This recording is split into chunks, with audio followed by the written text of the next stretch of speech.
তাহলে আমি একটি সত্যি কথা বলি যে পুজো করা, নিজের ঘরে মন্দির বানানো আর লোকেদের যদি ভালো করতে পারছে, লোকেদের যদি শরীর স্বাস্থ্য ভালো হচ্ছে, সে জায়গায় কাউকে কিছু বলার থাকে না।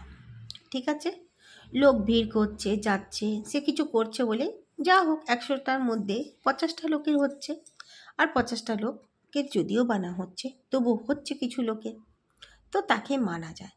কিন্তু এই ভর আশাটা নেওয়া যায় না। কেউ ভি একটা মন্দিরে এলো, ঝট করে ভর এসে গেল, সে ওরম করে নাচতে লাগলো। আর সত্যি কথা বলি, তোমাদের একটা কথা জানাই, মা মনসা কিন্তু কোনো নাগ নয়, সে কোনো সাপ নয়।